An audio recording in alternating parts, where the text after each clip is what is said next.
দৈনন্দিন জীবনে বাচ্চা থেকে বড় সবাই কিন্তু আমরা বার্গার, পিৎজা, মোমো খেতে খুবই পছন্দ করি। আর সেটা যদি হয় রিজনেবল প্রাইস আর টেস্টের দিক দিয়ে বা মানের দিক দিয়ে যদি হয় ভালো, তো চলো আজকে তারই খোঁজে চলে এসেছি শ্যামনগরী শ্রীগুরু রেস্টুরেন্টে। নমস্কার বন্ধুরা, নানান জায়গার ফুড তো তোমাদের সামনে তুলে ধরি। তো আজকে আছি আমাদের স্থানীয় যে জায়গা, আমি যেখানে বসবাস করি, শ্যামনগর। তাকে একটু ছোট্ট পরিচয় দিয়ে নি। ও হচ্ছে, তোর ভালো নাম কি? সবসময় সন্দীপ দাস। এবার বলবে নামও জানি না কেন, রিন্টু রিন্টু ডাকি।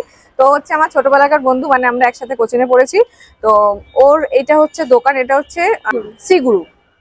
আর এটা হচ্ছে ঠিক শ্যামনগর ডমিনোস ঠিক অপোজিটে। তো অনেক রকম অনেক জায়গায় খাবার দাবার করি। তো ও নতুন এখানে দোকানটা দিয়েছে, এখানে নানান রকমের ফুড এখানে পাওয়া যাচ্ছে। ও বলেছে ও কিছু বলবে না, ওর ওয়াইফ। তোমার নামটা বলো একবার। শ্রাবণী দাস। শ্রাবণী দাস। তো আজকে বলো তুমি কি কি আমাদের মানে ট্রাই করাবে? আজকে আমাদের স্পেশাল হচ্ছে মোমো। মোমো, আচ্ছা স্পেশাল। তারপরে তো পিৎজা, বার্গার, চলো স্যান্ডউইচ সবকিছুই রয়েছে। তুমি সবকিছু ট্রাই করো, দেখো তোমার কোনটা ভালো লাগে। আজকে বন্ধুর দোকানে বসে জমিয়ে চাইনিজ খাবার খাবো, তোমাদের সাথেও শেয়ার করব। তো চলো অল্প অল্প মেকিংও দেখাই আর খাবারের টেস্টও তোমাদের সামনে তুলে ধরি। তো চলো শুরু করা যাক। কি তৈরি হচ্ছে আমাদের? স্যান্ডউইচ। পনির স্যান্ডউইচ হবে। এর মধ্যে কি কি দিচ্ছ? এটা মেয়োনিজ দিলাম আর টমেটো কেচাপ দিলাম। এটা তন্দুরি মেয়ো। একটা ব্রেডের সাইডে দিলাম, আর একটা সাইডে আমি শুধু মেয়োনিজ আর টমেটো কেচাপ দেবো। একদম ভরপুর যাচ্ছে মেয়োনিজ আর টমেটো কেচাপ। আমি আমার একটা ভেজ স্টাফিং দিলাম। সবকিছু হালকা আর কি শর্টে করা আছে, তাই তো? এর উপরে যাবে পনির। তো পনিরের উপরে গেল এখন মেয়োনিজ আর চিজ। পিরি পিরি, এটা হালকা গোলমরিচ দিয়ে দিলাম। তো স্যান্ডউইচ আমাদের রেডি, এখন এটাকে বেক হবে গ্রিল মেশিনে। মানে টাইমটা কতক্ষণ লাগবে? 5 মিনিট। তন্দুরি হচ্ছে বার্গার, এই বার্গারের মধ্যে কি বাটার দাও আছে, তাই তো? বাটার দিয়ে এটাকে সেকে নেওয়া আছে। আচ্ছা, এবার কি কি দেবে একটু বলে দিও। আমি দেবো একটু সস আর মেয়োনিজ, টমেটো কেচাপ, এটা তাই তো? টমেটো কেচাপ আর এটা হচ্ছে মেয়োনিজ। এরপরে এর উপরে দিয়ে দিচ্ছে লেটুস পাতা। আর কি কি দেবে? এটা শসা, পেঁয়াজ, দেবো টমেটো আর অল্প করে টমেটো। আর কি দিয়েছে? সল্ট। না, এটা সল্ট, অনেক কিছু মেশানো আছে মশলা। আচ্ছা, এটা মশলা। আলুর টিকিয়া। তো যেহেতু এগ বার্গার তৈরি হচ্ছে, তার জন্য একটা অমলেট পোস্ট দিয়ে দিল, আর উপর দিয়ে দিয়ে দিচ্ছে চিজ। একদম ভরে ভরে চিজ যাচ্ছে, দেখতেই পাচ্ছ কতটা পরিমাণে যাচ্ছে। প্রচুর পরিমাণে চিজ যাচ্ছে। টমেটো কেচাপ দিয়ে দিলাম হালকা। আচ্ছা, তো এটা রেডি হয়ে গেছে। চিজটাকে মেল্ট করতে হবে, এটাকে একটু ওভেনে দিতে হবে। আচ্ছা, তো এটা এইভাবে এবারে চলে গেল ওভেনে, চলে যাচ্ছে। তৈরি হচ্ছে pizza, chicken pizza, pizza sauce, তাই তো? Pizza sauce. এর মধ্যে পিৎজার বেশিরভাগ মশলাটাই থাকে। এর মেয়োনিজ দিয়ে দিলাম। আর মেয়োনিজটা ভালো মতো মিক্স করে নিচ্ছে। ক্যাপসিকাম, টমেটো দিয়েই আমি একটা হালকা মতন একটা স্টাফিং করেছি, যেটা একটা লেয়ারে দিয়ে দিলাম। এবারে যাচ্ছে চিকেনের পিস, একটা করে দেখতে পাচ্ছ পিসগুলো চিকেনের অনেকটা পরিমাণে যাচ্ছে প্রায়। এটা 8 ইঞ্চি বেসের মধ্যে 160 পিৎজা। এর উপর আমি একটু টমেটো কেচাপ হালকা মেয়োনিজ দিয়ে দিলাম। তো এর উপরে যাচ্ছে চিজ। তো চিজের কোম্পানিটা দেখে নিতে পারো তোমরা, এই যে দেখো কত পুরো আমুলের। বেশ অনেকটা পরিমাণে কিন্তু চিজটা দিল। চিজ নিয়ে কোনো কম্প্রোমাইজ নেই পিৎজাতে। আমুলের। তো এর উপর দিয়ে আবার যাচ্ছে আমুলেরই চিজ, এটা একদম ভরে ভরে উপর দিয়ে কিন্তু চিজ দিচ্ছে, তোমরা দেখতেই পাচ্ছ। জিনিসটা দেখতে খুব ভালো লাগে। হ্যাঁ, তো এর উপর দিয়ে গেল অরিগানো। এবার যাচ্ছে চিলি ফ্লেক্স। আচ্ছা, পিরি পিরি। আচ্ছা, উপর দিয়ে প্যাপরিকা দিয়ে সুন্দর করে সাজিয়ে দিচ্ছে। আর এবারে পিৎজাটা চলে যাবে হচ্ছে ওভেনে। কতক্ষণ লাগবে এটা?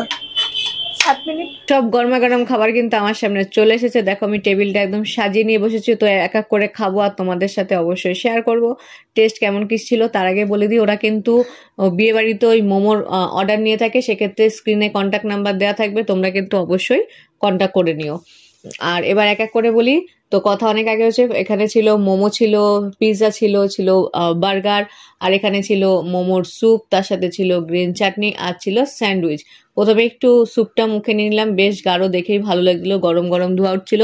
আর ওরা বলেছিল এটা হচ্ছে মানে ওদের শ্রীগুরুতে হচ্ছে মোমো স্পেশালিস্ট, মানে মোমো সবাই খুব ভালো পছন্দ করে।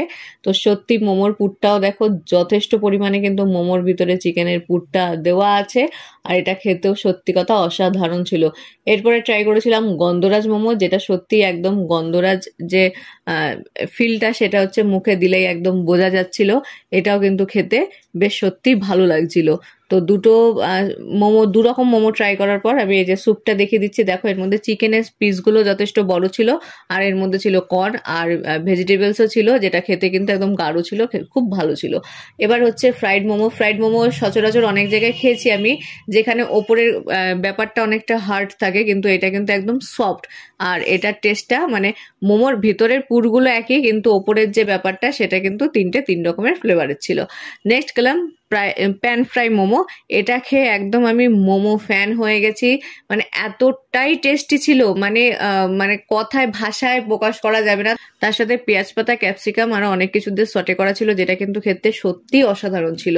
আর এই মোমোর আমি একদম মোমো প্রেমী হয়ে গেছি এটা খাওয়ার পরে। নেক্সট ট্রাই করেছিলাম এখানকার ভেজ স্যান্ডউইচ, যেখানে তোমাদের দেখিয়ে দিলাম প্রচুর পরিমাণে ভেজিটেবলস আছে চিজ, মেয়োনিজ আর আছে পনির।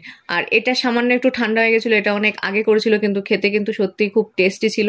তোমরা অবশ্যই ভিজিট করলে কিন্তু প্যান ফ্রাই মোমো আর হচ্ছে গিয়ে স্যান্ডউইচ, আর অবশ্যই পিৎজা খেতে ভুলো না। মানে অনেক জায়গায় আমরা পিৎজা খেয়ে থাকি 160 টাকায়, প্রথমত ভরপুর চিকেন, আর এতটা সফট, খেতে এতটাই টেস্টি, মানে না খেলে বিশ্বাস করতে পারবে না। আর দেখেছো চিজ একদম ভরপুর দেওয়া। তো অবশ্যই কিন্তু এখানেও এসে পিৎজা একবার ট্রাই করো, আর আমাকে কমেন্ট করে জানিও যে দিদি যেটা বলেছো, মানে আমি যেটা বলেছি সেটা সত্যি না মিথ্যে। তো সত্যি কথা অসাধারণ ছিল খাবার দাবারগুলো। তো তোমরা একবার অবশ্যই শ্রীগুরুতে কিন্তু ভিজিট করো। আর নেক্সট আইটেমে আসলাম, এটা হচ্ছে বার্গার ছিল। তো চিকেন খেয়েছি, ভেজ আইটেম ট্রাই করেছি, তো এই জন্য বার্গারটা নিয়েছিলাম আমি। যদিও আমার বার্গার খুব একটা পছন্দের একটা জিনিস না, বার্গারটা আমার ওই জন্য এখানে একটু অ্যাভারেজে লেগেছে মোটামুটি। আর এখানে যদি বলো তাহলে সব থেকে ভালো টেস্টি লেগেছে আমার প্যান ফ্রাই মোমো, মানে ওটা 9.8 দেওয়া যাবে। তারপরে যেটা ছিল সেটা হচ্ছে পিৎজা, যেটা ছিল 9.5, মানে ওই একটু 19-20 ব্যাপার আছে, কিন্তু টেস্ট প্রত্যেক কটার অসাধারণ, শুধু বার্গারটা একটু অ্যাভারেজ ছিল। বন্ধুর দোকান বলেছি, বন্ধু কিছু করে খাওয়ায়নি, যা খাইছে বন্ধুর ওয়াইফ শ্রাবণী, ওই অ্যাকচুয়াল দোকানটা চালায়, তাই তো? মানে পুরো রান্না বান্না তোমার নিজের হাতে, ও সত্যি আমি নিজের চোখে মানে আমার সামনেই তৈরি করে দিয়েছে। সত্যি হাতের রান্না খুব ভালো লেগেছে। আর আমার মনে হয় যে শ্রীগুরু মানে রেস্টুরেন্টে আসলে কেউ মানে কি বলবো ফিরে যাবে না, মানে নিরাশ হবে না ব্যাপারটা। তো সত্যি খাওয়া দাওয়া খুব ভালো ছিল। তো তোমরা এখানে ভিজিট করো, আশা করি ভালো লাগবে। Thanks for watching, bye bye.